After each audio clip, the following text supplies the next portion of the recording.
can fan tụm tối trade về trade pay ọt vậy tới cột dáng vi bìa đôi ma so đó cột dáng vi lang đôi cam chờ đợi lợi nhưng mà tiệt thay nhưng ọt anh vậy thay nhưng can fan hay thông hay nhưng risk mà đòn khi nhưng ọt pay thì với pay rồi thựcนี้rằng mình tái với mình xóa mà với ca trên bị ca mình xóa mà vì muốn theo ta vì muốn nhưng risk thầm bị đau tròn vậy nhưng risk thầm đòn pay được cả hai sập hiện maximum mấy thứ anh ấy nhưng control bàn tới đập đo ba chục bón để nhôm lại theo ta vì muốn đo một payอย่างtừ risk ម្ដងប៉ុន្តែឥឡូវ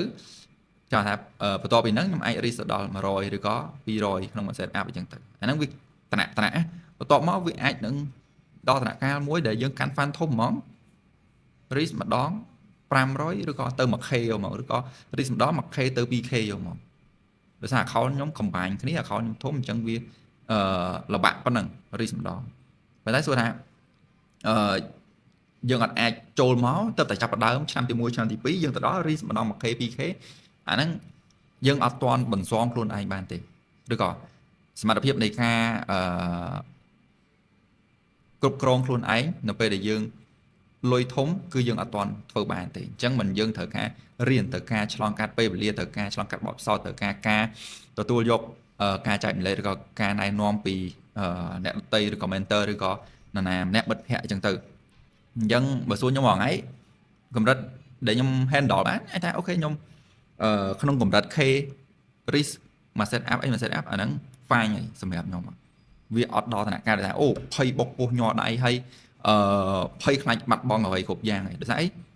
ទោះជាខ្ញុំខាតនៅក្នុងមួយ set up ឬពី set up ក្នុងមួយ K 2K ហ្នឹងដោយសារតែខ្ញុំដឹងថាខ្ញុំអាច recover វាឡើងវិញឬក៏ខ្ញុំមានលើសពីអីដែលខ្ញុំ risk មក set up ប៉ុណ្ណឹងតែខ្ញុំ risk មក set up ក្នុង account fund ត្រឹម 2k អញ្ចឹងខ្ញុំដឹងថាខ្ញុំចាញ់អា set up អញ្ចឹង10ដងក៏ខ្ញុំនៅតែសុបាយបានដែរយល់អត់អញ្ចឹងវាស៊ីសងលើតើយើងមាន backup fund ប៉ុណ្ណឹងយើងមាន backup fund តើយើងមាន account ឬក៏ទឹកលុយប៉ុណ្ណឹងសម្រាប់ trade អញ្ចឹងជាទូទៅបើយើងគិតអញ្ចឹងមកគេហៅនិយាយថាពេលខ្លះអីមកគេនិយាយថាយើងគួរតែ risk ត្រឹម1ទៅ3%អានេះ live account ណា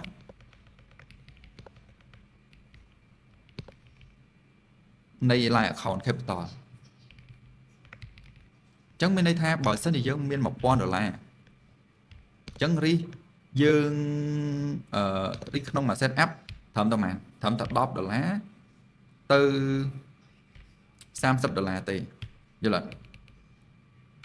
អត់$10ទៅ$30ទេអញ្ចឹងវាអត់សូវហានិភ័យទៅលើ account របស់យើងទេ account សាយតែយើង risk មក set up 1% 2%អញ្ចឹង per trade អញ្ចឹង$10 $20វាអត់ច្រើនពេកធៀបជាមួយនឹងដើមទេយល់អត់អញ្ចឹងយើងខាតម្ដងពីរដងប៉ុន្តែយើងត្រូវគិតដែរបើ risk reward របស់យើងបាន1ទល់2យើងខាតម្ដងពីរដងយើងចំណេញ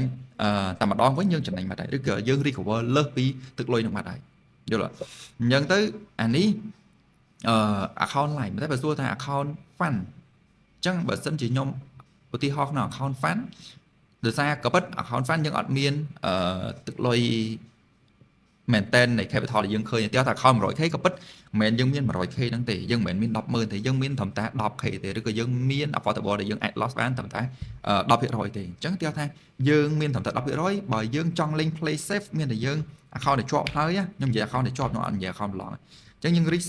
ត្រូវមកស្វាល់ប៉ុណ្នេះបានហើយនេះ 0.25 ទៅ 0.5 គឺល្អបំផុតអញ្ចឹងគេថាយើងឃើញថា account នេះ risk ទូជាង capital ខាងលើដោយសារនេះវាជា account fund ហើយយើងអាច expose ជាមួយនឹងការចាញ់ត្រឹមតែ 10% ទេអញ្ចឹងឧទាហរណ៍ថា losable របស់យើងអាច lose បានត្រឹម 10k នេះត្រឹម 10k អញ្ចឹងមានន័យថាមួយ set up ដែលយើងអាច risk អញ្ចឹងយើងអាច risk ប្រហែលគេហៅថា risk ពី250ទៅ500ទៅយល់អត់អាហ្នឹងសម្រាប់ខ្ញុំគឺប៉ុណ្ណឹងគឺស័ក្តិសមstatic ហ្នឹងគឺល្អហើយយើងអត់សូវភ័យពេកក្នុងការដែលយើង trade ដោយសារអានេះយើងមានត្រឹមតែ 10% ខ្ញុំនិយាយបញ្ជាក់អញ្